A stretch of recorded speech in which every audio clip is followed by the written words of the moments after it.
You're listening to the Pace Radio Network here at paceradio.net. The views expressed by the individuals during this broadcast are their own opinions, and they may not be the same as those of their group or other organizations they may be involved with. All medical advice during our broadcast is not a medical opinion and should be checked with your medical physician.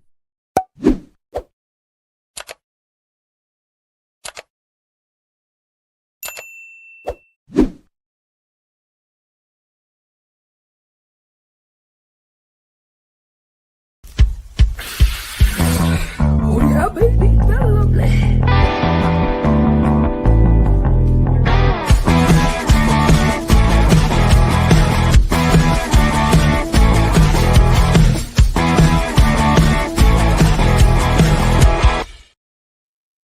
Good morning, it's November the 24th, and welcome to Psychedelics and Cannabis Educational News. Good morning, Red Cindy.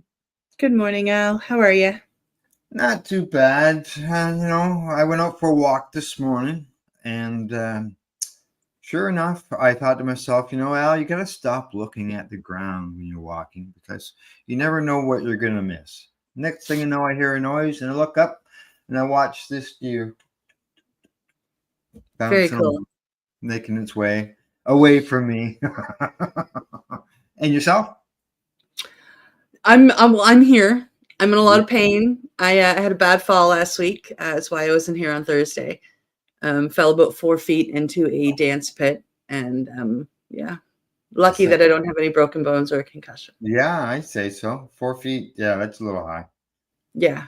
It was. I know somebody fell 3 feet and they ended up with 5 cracked vertebrae. We've had vertebrae in the back. Yeah. Compression fractures. Yeah. They didn't X-ray my back. I've had my foot and my knee X-rayed. Nothing's broken there. And I can get up and walk, and they had me do a bunch of movements at the hospital. So it's just a matter of watching how the swelling and the pain goes. And, I do have some numbing that's happening. So I'm going to have to, go find a doctor somewhere somehow to get more tests for that. But I'm here. I'm walking. Here. Right. Yes. Limping probably. I'm limping, but I'm not in the hospital, and I don't have a big old cast on my leg, and so I'm at least pleased with that part. Good. You're good. Yeah. Casts are a pain in the butt. Yeah. As far as weather-wise, I'm looking out the sky. I see some blue sky, and I know sometime over the next week or two, they're talking about 11 degrees high. I go, yes. Yeah, I woke up to snowing this morning, although we're not supposed to get much, but I did wake up to a very light snow and snow-covered grass. It might be gone by the end of the day. It might be gone by the time we're done. Oh, there you go. Even better. Okay, time we're getting things done. Let's get into the news. Coming to us from Cannabis Business Times, U.S. Congresswoman demands answers from AG on new DOJ memo to prosecute cannabis offenses. The Democratic Congresswoman is trying to get to the bottom of a U.S. attorney's left field announcement that he plans to start rigorously prosecuting cannabis offenses occurring on federal land in Wyoming. U.S. Rep. Dina Titus sent a letter November 21st to Attorney General Pamela Bondi to express her deep concern with the Department of Justice's guidance that apparently directs U.S. district attorneys' offices nationwide to start enforcing simple cannabis possession crimes in places like national parks and forests. According to Darren Smith, the U.S. Attorney for the District of Wyoming, the DOJ directive was issued on September 29th. Unbeknownst to the public or congressional lawmakers, Smith indicated in a press release last week that the DOJ's new guidance rescinded the Biden-era guidance that he said had instructed U.S. attorneys not to prosecute such offenses. If the Biden administration provided such guidance, it was never made public. Now, Titus questioned Bonnie's motives in the letter, saying that this reversal, revealed only through a regional announcement, raises significant concerns about transparency and rationale underlying the DOJ's enforcement priorities that will inevitably have a severe social and economic toll on communities throughout the country. Simple cannabis possession poses no meaningful threat to public safety, and it is indefensible to revive prosecution under an outdated law that no longer reflects the current use of cannabis in the United States. Whether Trump's DOJ officially rescinded or reversed a Biden-era policy remains unconfirmed. Smith's office and the DOJ did not respond to Cannabis Business Times' request to provide the current policy document. Titus requested copies of both current document and the previous policy that Smith claimed was issued under Biden. She goes on to say that the decision to resume prosecution for minor cannabis offenses demands immediate reconsideration. I urge you to reverse course and to release without delay the Biden-era guidance and the rescission memorandum. The public deserves full transparency regarding the policies that shape federal enforcement priorities and determine how tax dollars are deployed. Titus also asked Bondi to answer the following questions by December 3rd. What has the DOJ specifically instructed U.S. attorneys to do as it pertains to cannabis offenses on federal lands? What specific cannabis offenses will the DOJ prioritize for prosecution on federal lands under the renewed enforcement posture? What data and evidence informed your decision to resume prosecution of minor cannabis offenses? How many cannabis offenses or possession cases on federal lands has the DOJ prosecuted in the past decade? And how many does the department expect under the new directive? The letter is unlikely to receive a response from Bondi, but it serves as a tool to gain public and media attention at a time when cannabis legalization remains a popular public policy. 64% of Americans support the issue, according to the Gallup poll released earlier this month.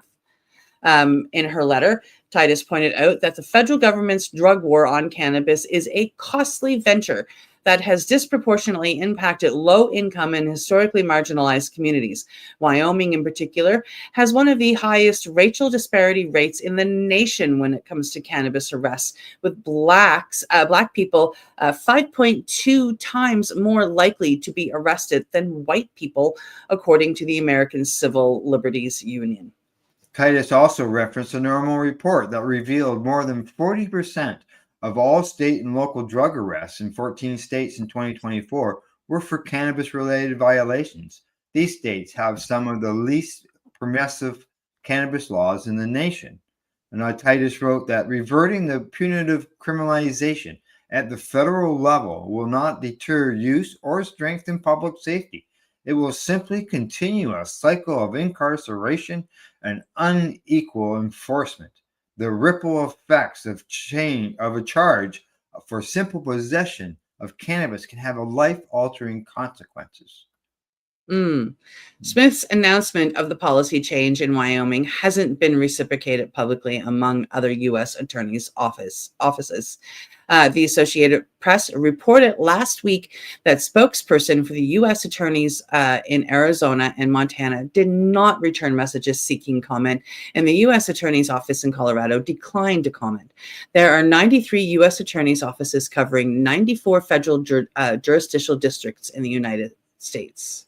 And Smith, from his office, says that cannabis possession remains a federal crime in the United States, irrespective of varying state laws.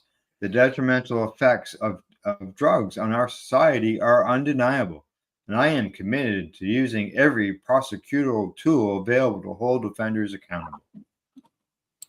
Imagine walking through the woods, enjoying a nice hike in the woods at a park, and next thing you know, you get busted for smoking a joint. Wouldn't that suck? No, I'm floored that there are people, especially in North America, which as forward as we've come, and the studies that have been done, I'm beyond shocked that there are still people that classify cannabis as a drug, even if they don't want to see it completely as a medicine, but to put it in with drugs, just it floors me that people still think that way. Yeah, I yeah. mean, with all of the good that it does, I'm just like that one line from that floored me. Like I can't believe people still think that way. WTF. Yeah. Yeah, exactly. All right, let's go from cannabis to psychedelics. Yeah, coming to us from Health Day. The popularity of psilocybin psychedelics hasn't increased ER visits. Good stuff. Now, there's some key takeaways. Increased use of psychedelics hasn't caused a rise in emergency visits and hospitalizations. Psychedelics account for fewer than 2% of hospital visits related to substance use. And after a small increase early in the COVID pandemic, hospital admissions declined through 2023. Wow. Mhm. Increased use of hallucinogens like psilocybin hasn't created an increase in ER visits or hospitalizations for bad trips, researchers recently reported in JAMA Network. In fact, after a small rise through 2020, admissions declined through 2023 with no correlation to decriminalization policies. This is coming from senior researcher Dr. Kevin Zhu, an assistant professor of psychiatry at Washington University School of Medicine at St. Louis, Missouri. And he said this in a news release. Yeah, hallucinogen use is rising in the United States.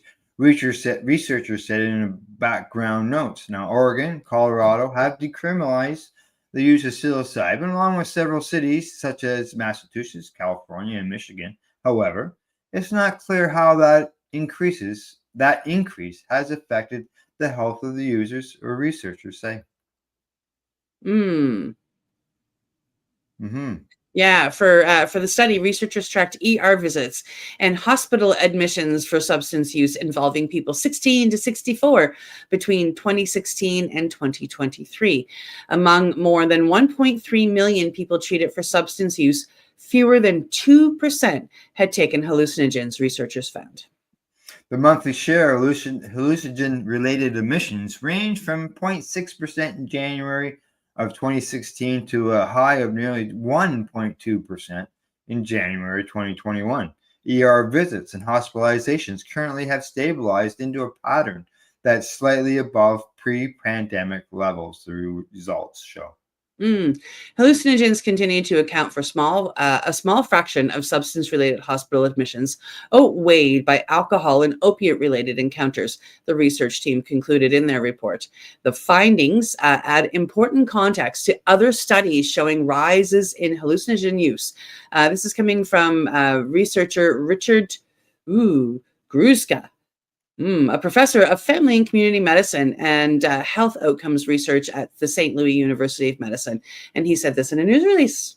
And he goes on to say that those increases don't seem to be contributing to rising ER visits. And if anything, alcohol and other drugs seem to be driving adverse consequences of psychedelic use. There you go. And it says, what this means for you, decriminalization of psychedelics has not caused a surge in hospitalizations related to those medicines. There you go.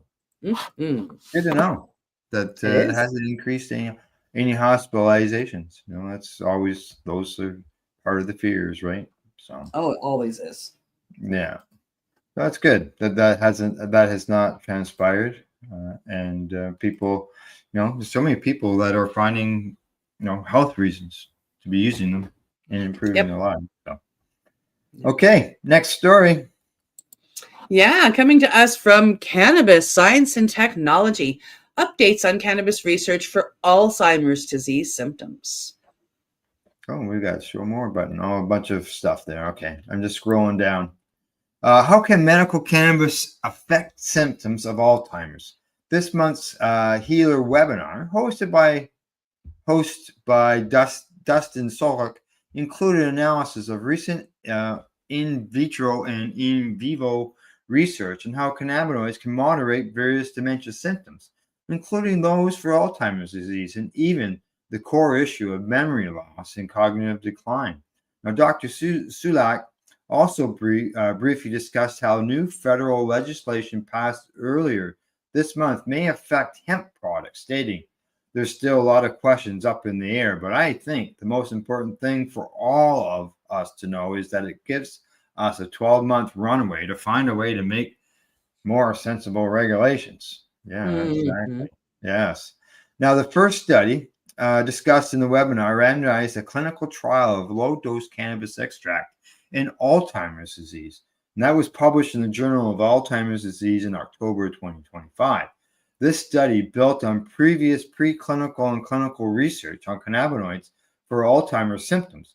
In this phase 2 randomized double-blind placebo-controlled clinical trial, 28 participants diagnosed with Alzheimer's consumed either a placebo or a low-dose THC CBD balance extract daily for 26 weeks compared to the placebo. The participants taking the cannabinoid scored higher on mini mental state exam. Though it was a small sample size, Dr. Sulak included the study because of its potential implications. These are small groups, but still quite significant numbers, he explained, noting that most other dementia studies do not include a placebo. But this study is really asking the question, what happens if we just kind of nudge the endocannabinoid system? Now, what happens if we really treat and titrate the treatment to observable symptomatic improvement? But this is like cannabis as a tonic, just a little dose. He also noted that cannabinoids could be a more affordable treatment compared to the FDA-approved treatment involving an infusion of antibodies. And there have been 2 rodent model studies. Yeah. I think it switches over to a completely different thing, but we'll go through it anyways. Sure. It says the next study identified of cannabinolic and CBG acids, and there's a bunch of words there, inhibitors against Alzheimer's disease. So this is the second study on Alzheimer's and cannabis.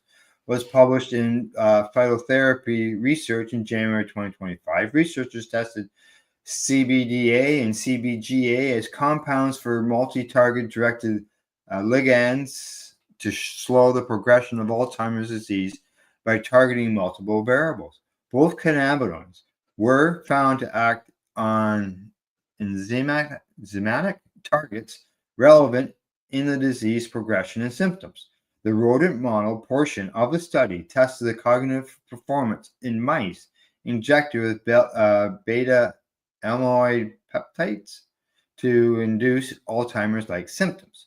The cannabinoids were found to improve hippocampal neuroplasticity and cognitive function, and CBGA also demonstrated reduced depressive-like behavior. They're quoted as saying, "I think these compounds have a lot of promise, probably beyond dementia," Dr. Sulak noted. These are just kind of a glimpse of what might happen in humans. Dr. Sulak also briefly discussed the third study, which is cannabinoid acid reduces deficits in hippocampal long-term potential in models of Alzheimer's disease. And this was published in the International Journal of Molecular Sciences in May of this year. This was another rodent study with CBDA, with researchers analyzing hippocampal slices and protein analysis in cortical tissues of mice with Alzheimer's-like symptoms. Basically, what these folks found was that CBDA in vitro at low concentration reversed the attenuation of long-term potentiation. These are really looking at upstream factors in Alzheimer's disease. How much energy does the mitochondria of the cell produce? How are the proteins handled? How are they sorted? And then how can the nerves make new connections with each other? Now, according to Sulak, the main takeaways from the 2 rodent model studies are that CBDA and CBGA join other cannabinoids as proven multi-targeted directed agents in Alzheimer's disease, though this effect in humans still needs to be researched, particularly for effective doses for humans. A main question for future research is, can we get these effects at doses that are likely for humans to consume? And even though it's very hard to extrapolate that, these studies suggest that the answer is yes. So I'm quite excited. Yeah, the final study, Can Cannabinoids Alleviate Behavioral Symptoms in Older Adults with Dementia? A systematic review. It was published in the Journal of Psychopharmacology in October of this year.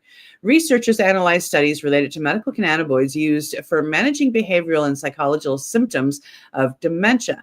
In total, 10 studies with a total of 278 participants were examined. Through multiple mechanisms of actions, cannabinoids demonstrated abilities to reduce agitation and sleep disturbances. Oh, that's huge.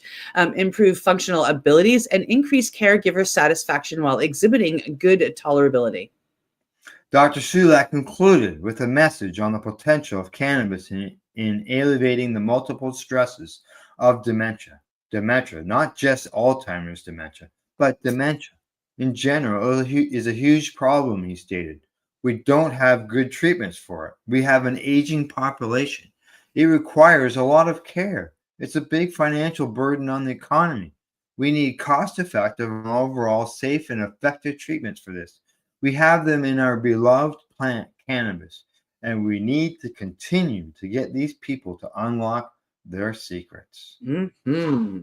There we go. Now, I told you before the show that I had a little bit of information on the cannabis and Alzheimer's that I would talk about when we got to this point. This Wednesday night on the Pace Radio Show, our guests are Kim Soltarski and James Tripp.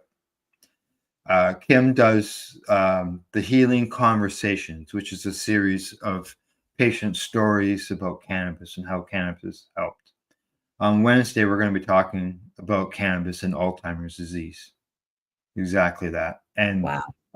The documentary is released. It's on Kim's YouTube channel. Amazing, Ain't It? That's what this YouTube channel is called.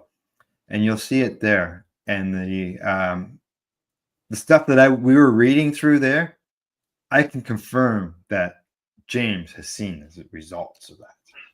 We're going to find out more on Wednesday. Yeah, I was excited when I had the opportunity to be able to talk to them about this, because we've had people in our family have died of Alzheimer's. So same.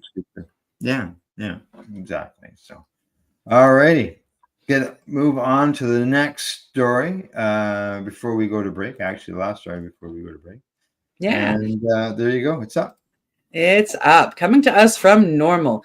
Meta-analysis, cannabis use not linked to elevated risk of oral cancer.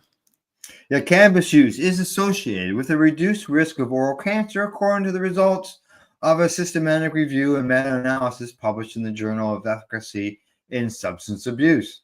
An international team of investigators from Jordan, Iraq, and Uzbekistan. Thank you.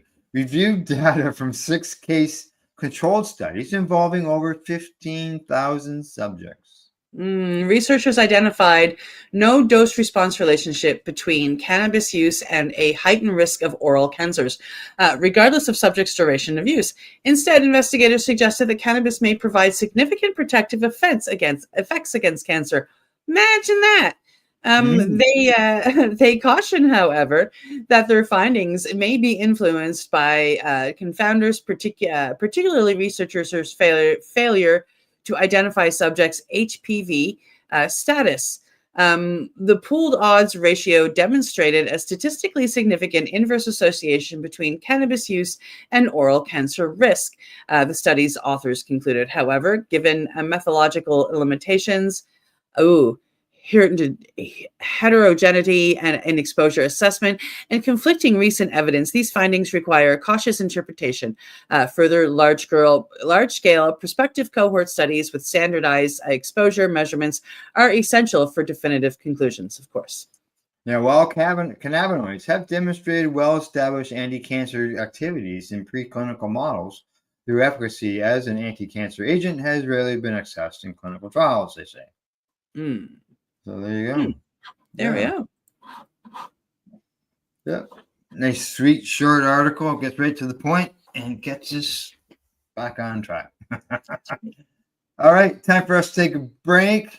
Right, and when we get back, we'll continue with our stories that we've got lined up. Man, what are we talking about? Oh, psychedelics. Are they a human right? What do you think? We'll find out when we get back from break. You're watching Psychedelics and Cannabis Educational News. We're live here at paceradio.net and 420pace.ca. We are people advocating cannabis education here at paceradio.net. Limestone City Hydroponics is Kingston, Ontario's hydroponics shop. Take your growing to the next level and create the optimal environment with a tent kit, or maximize your yield with an ebb and flow flood table kit. Either way, Limestone City Hydroponics has more sizes and options to fit your needs. Are you looking for the power of the sun that adapts to your budget? Then look no further, as they have professional grow lighting. They have indoor grow systems that are easy and cost effective, with many options to fit your living space and lifestyle. Cultivate your growing potential. We have everything you need to succeed. And if you can't make it to the store, they offer local delivery to the greater Kingston area. Remember, when you're looking for experts to help you grow, then look no further than the locally owned Limestone City Hydroponics, 105 Sunderland Drive in Kingston, Ontario. Call them at 613-548-0420. Rerolled Saturdays. Check it out. Nothing but non-stop cannabis and psychedelic programming. Find it at 420pace.ca.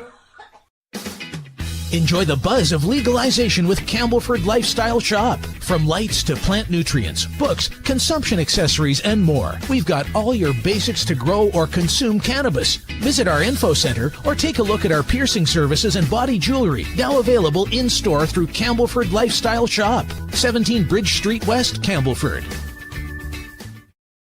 Are you looking to get your medical cannabis grow license? Limestone City Hydroponics can help patients through the process of obtaining their license to grow medical cannabis. What's that? You don't have a doctor? If you meet the medical criteria, Limestone City Hydroponics has a nurse practitioner who can assess and provide medical cannabis prescriptions. What are you waiting for? Contact Limestone City Hydroponics at limestonecityhydroponics.ca or call them at 613-548-0420. PACE Radio is the People Advocating Cannabis Education Radio Network.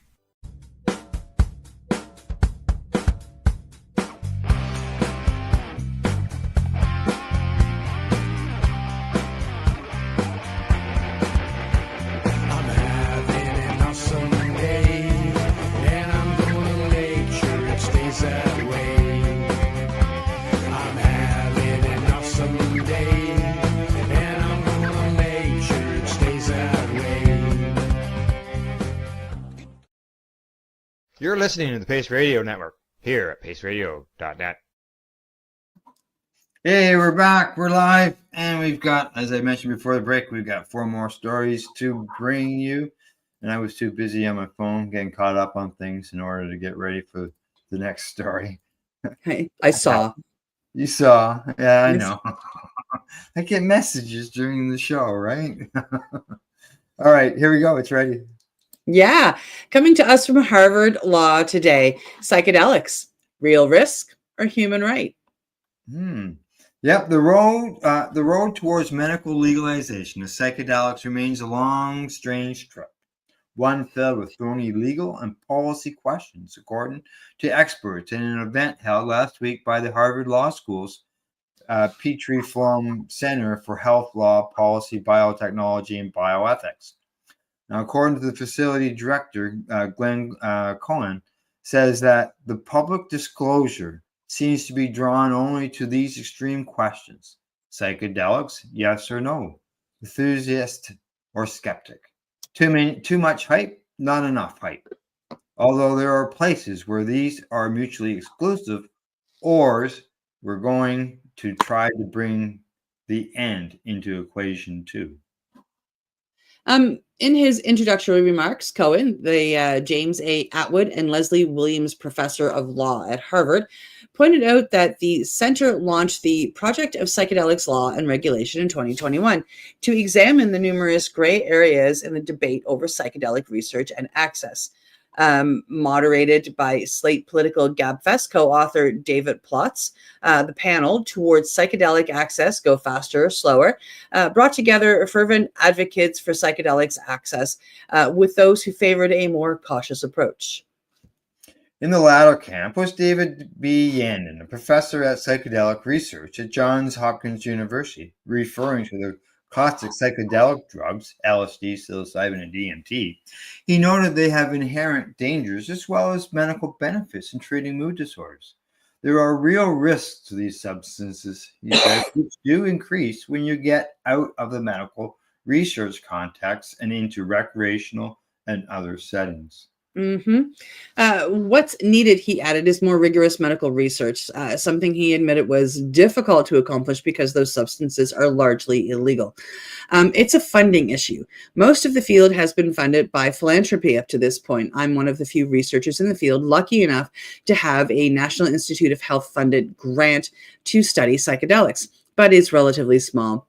We've been hearing for many years across different administrations that the NIH will fund this research, and I think we're still waiting to see that happen. But we need a large government funding of this research to understand these substances the way we need to. I largely approached drug policy reform as an issue of human rights, countered Kat Packer, distinguished cannabis policy practitioner in the residence at the Ohio State University Drug Enforcement and Policy Center.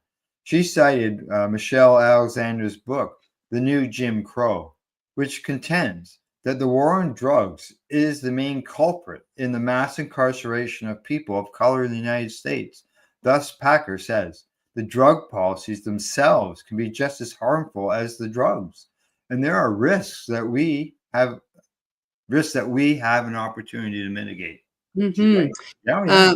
Moderator Plotz asked whether the legalization of medical cannabis had become a smokescreen for people who really wanted it for recreational purposes, and whether there was a risk of psychedelics going that way. Some folks may be using these substances for medical purposes. Some may be using them for spiritual purposes, Packer replied. And some folks might want to just have fun and get high. And I don't think we should judge them for that. My intention is not to take a moral position on the use of these substances. But when folks are using them, how can we do more? How can we do so more responsibly? The opportunity we have is to take on a more nuanced taxonomy when we talk about these issues, and they don't have to be a smokescreen. Matthew Wiz Buckley, a former Navy Top Gun fighter pilot, gave an emotional speech about the role that psychedelics played in the treatment of his post-traumatic stress. Buckley endured a sexual assault as a child and the loss of numerous friends during his service, both through combat and suicide. He says that it was a culture of tonight we drink, tomorrow we die. I was spiraling the drain and probably on my way out the door. When he heard about psychedelics therapy, he said his reaction was, "Man, go to Mexico and do drugs with Navy SEALs. Sign me up for that." The treatment was the drug ibogaine, proved to be far more profound than expected. It was the most spiritual experience of my life. I hear you, my friend. I had lost my faith for 40 years easily. I reconnected with my late sister, my dad, and my God. Yeah, I hear you, buddy.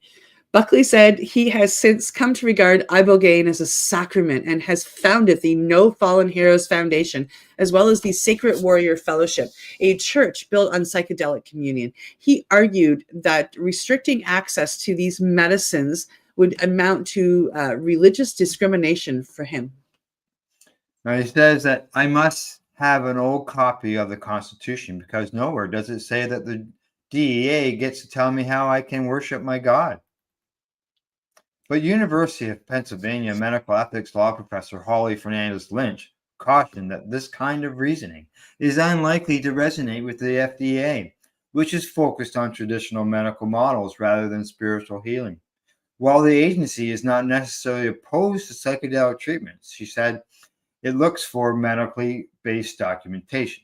She noted that the drug ketamine has been approved for treating depression, while MDMA has not, and that the biotech company Compass is now doing phase 3 studies on a synthetic psilocybin product.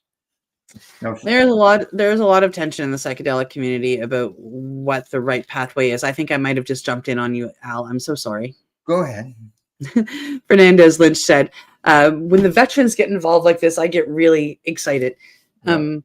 I come at this with what I think is a pretty straightforward principle, although it's controversial in this community, which is if you're making medical claims, you should have to prove those medical claims.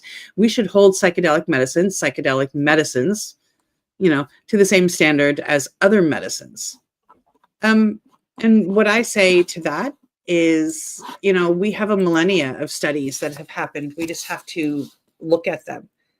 And I don't think anybody in the psychedelic community is upset at the fact that government scientists or scientists of any form want to prove us right. I mean, go for it.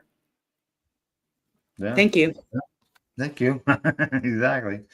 All righty. Time for us to move on to the next article. Coming to us from StratCan. BC's direct delivery continues to grow in the second quarter of 2025 as flower sales continue to cool. The BC Liquor Distribution Branch wholesaled 41,127,103 grams of cannabis in July, August, and September of 2025, with 154 million wholesale sales. Grams wholesaled by the provincial cannabis distributor increased 6.4% year over year, while wholesale sales were down 4.8%.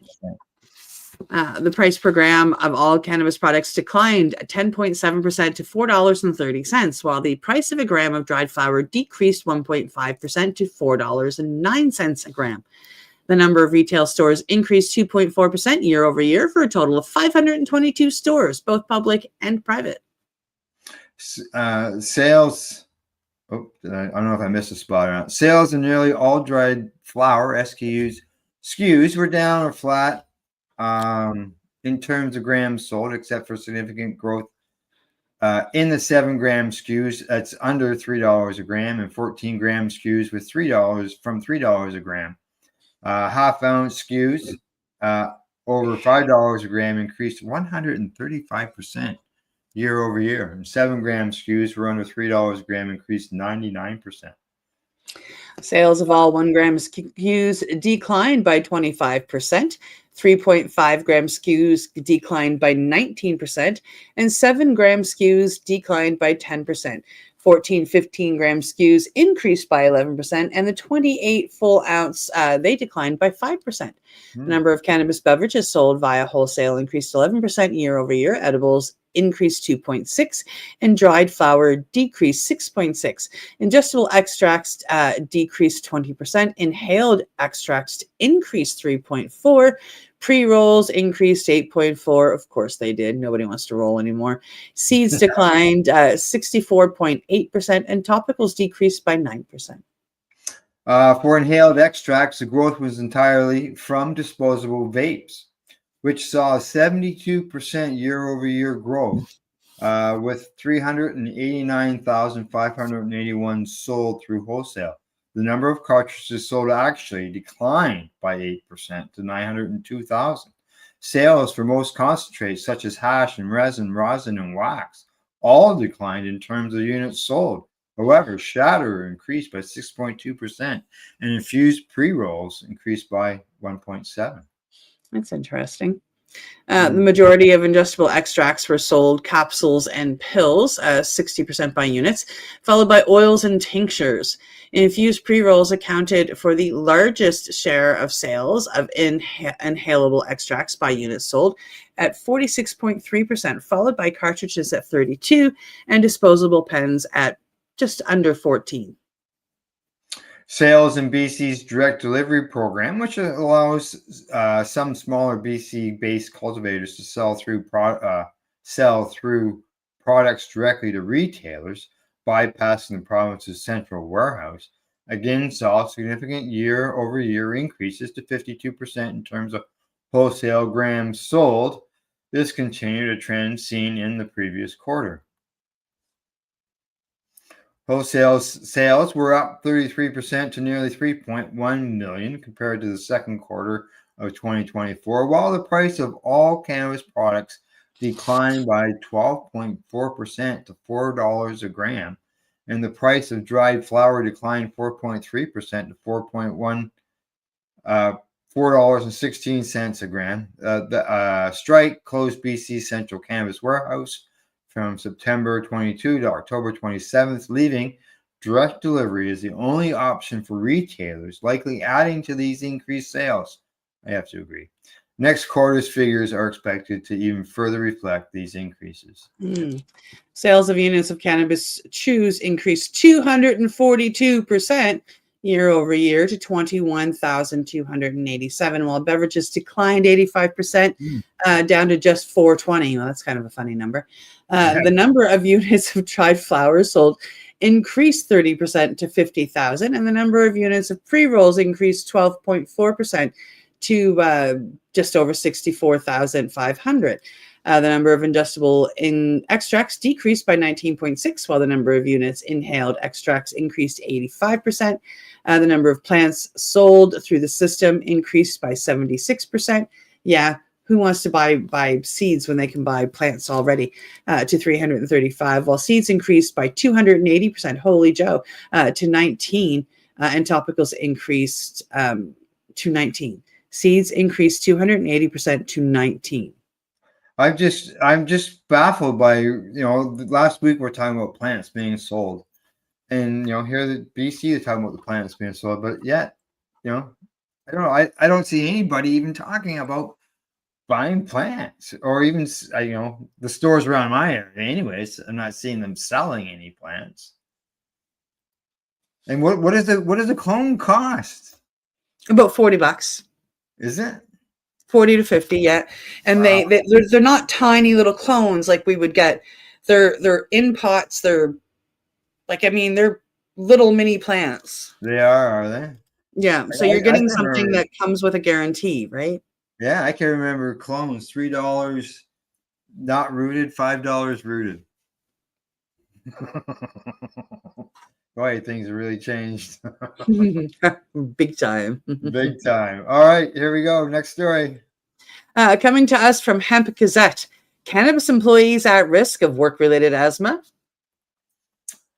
A U.S. study finding certain cannabis workers are at a risk of work-related asthma calls for preventative intervention from the industry. A Centers for Disease Control study published last year found 13 million of the estimated 170 million U.S. adults working in the previous year had asthma. Among those with asthma, an estimated 896,000 had work-related asthma. One of the many sectors where work-related asthma poses a significant risk is in the cannabis industry, according to Kenneth Rosenman, who is the co-author of a new study looking into the issue. The research suggests workers picking, grinding, and packaging cannabis are developing workplace-related asthma, and 2 have been documented to have died from the related complications. I do recall the one story about the one, it was a lady who died. She was a trimmer. Yeah, the dust, heavy dust. That's what it was. The study analyzed data from Michigan, California, Massachusetts, and Washington, finding 30 cases of work-related asthma. Of those, 13 were employees who didn't have asthma prior to working in the industry. The number of WRA's cases are likely much higher, but workers can be hesitant to report such problems. Now, according to Rosenman, says that there are a number of allergens and substances capable of causing allergic reactions. The 2 big ones were the cannabis dust itself, or the plant dust, and the disinfectants they use. I can imagine the disinfectants would definitely. And then the dust, if it's in the air, if it's resiny and it's going to coat, you're not burning it, it's just getting in there. Yeah. I guess I can see both. Yeah. Most cases, 69% worked in indoor cultivation processing. In the cases of the deaths, these occurred due to the victim's health care provider not setting medical restrictions. They have to be willing to write that note that says, this is a work-related condition and this person is eligible for workers' compensation, he said. Otherwise, you're just out on the street with nothing.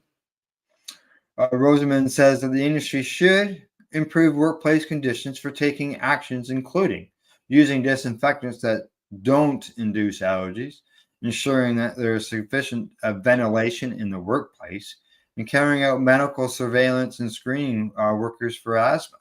This is clearly a preventable disease. Industries needs to be responsible, and workers need to speak out and talk to their healthcare providers, according to Rosamond. Yeah, absolutely. Yeah. Yeah. According to the CDC, there were about 428,000 people working in the legal cannabis industry across the USA in 2022. The CDC noted that among potential workplace hazards were exposure to bacteria, mold, and other fungi resulting from high humidity, wet conditions, and poor ventilation. Endotoxins, organic particulate matter, and dust from the plants. And then sensation of cannabis plant proteins triggering allergic reactions. Interesting. So yeah, like, I mean, like you know, like any plant, you know, like can end up growing mold and whatnot if the air is not right. If one thing is off, and that mold and those things can grow. Yeah. Oh yeah. Yeah. I remember when this woman died, it was just like, what? Everybody's going, really? What's going on? But yeah, that was the end result. Was dust, heavy dust. Yeah, exactly. Okie dokie. Last story of the day. Yeah, it is coming to us from Normal. Low levels of THC in blood not associated with significant changes in simulated driving performance. Subjects who have not recently consumed cannabis but still have residual effects of THC in their blood perform no differently on driving simulator than do those who are THC negative, according to the data published in the journal Clinical Chemistry. Researchers affiliated with the University of California at San Diego assessed THC blood levels and simulated driving performance in a cohort of 190 regular cannabis consumers. Study subjects were required to have abstained from cannabis for 48 hours prior to participating in the study.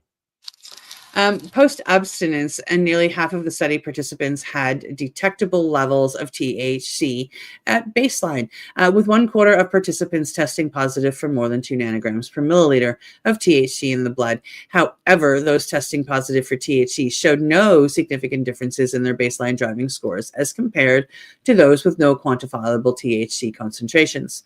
Our data argue that the concentrations we measured at baseline likely reflect steady state THC concentrations in this population several days after last use.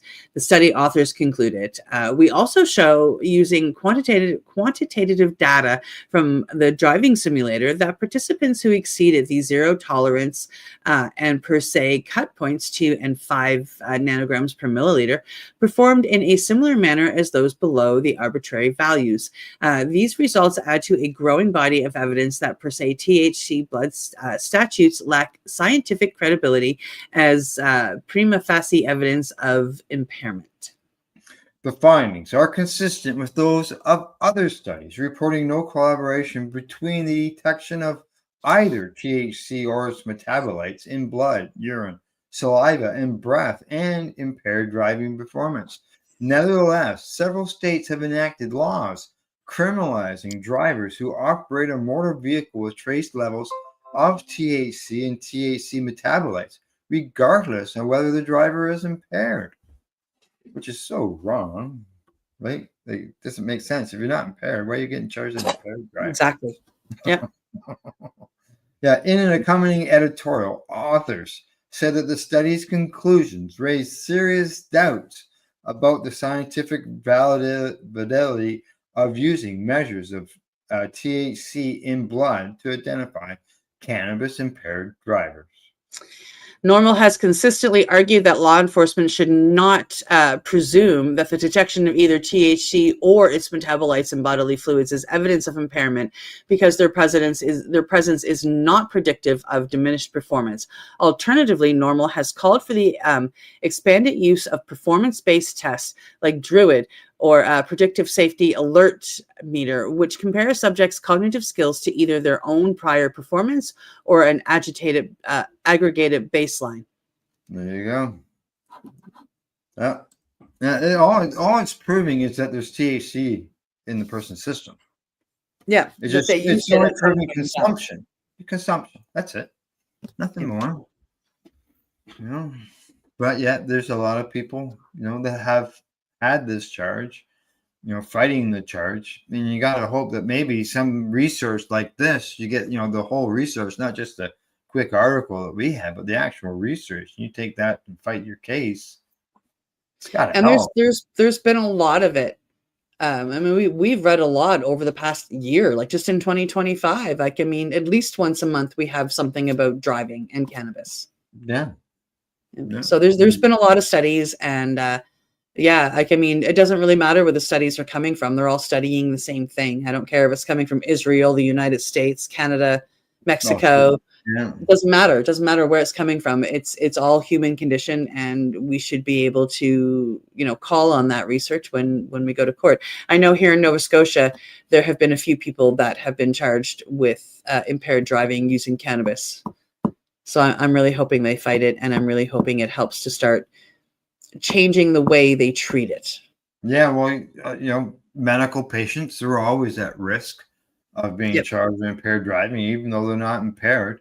I had an article on Thursday while you were away on New South Wales in Australia, where an MP has put a motion forward, or a bill forward, which medical patients can help use as a defense. They will still be charged, but they're allowed to go to court, use medical defense, so on and so forth. Whereas right now, you can't.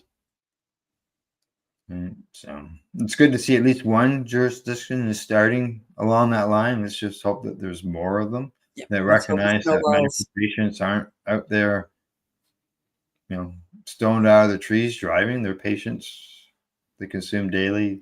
Just trying to be out of pain and out of anxiety.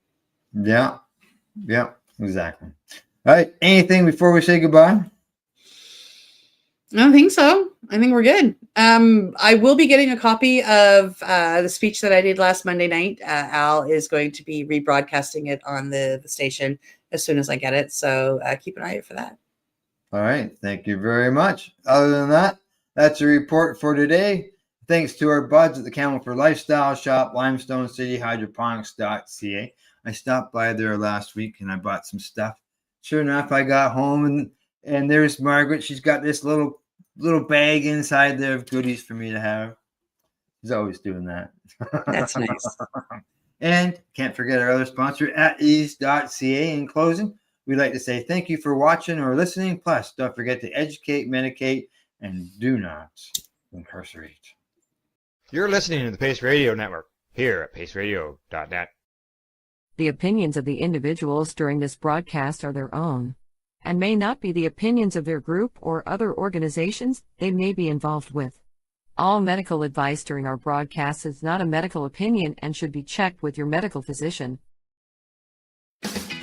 Enjoy the buzz of legalization with Campbellford Lifestyle Shop. From lights to plant nutrients, books, consumption accessories, and more, we've got all your basics to grow or consume cannabis. Visit our info center or take a look at our piercing services and body jewelry, now available in-store through Campbellford Lifestyle Shop, 17 Bridge Street West, Campbellford.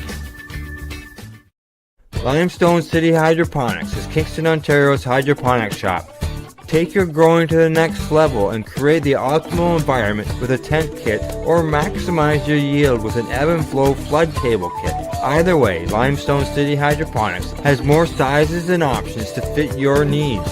Are you looking for the power of the sun that adapts to your budget? Then look no further, as they have professional grow lighting. They have indoor grow systems that are easy and cost effective, with many options to fit your living space and lifestyle. Cultivate your growing potential. We have everything you need to succeed. And if you can't make it to the store, they offer local delivery to the greater Kingston area. Remember, when you're looking for experts to help you grow, then look no further than the locally owned Limestone City Hydroponics, 105 Sunderland Drive in Kingston, Ontario. Call them at 613-548-0420. We are people advocating cannabis education here at paceradio.net.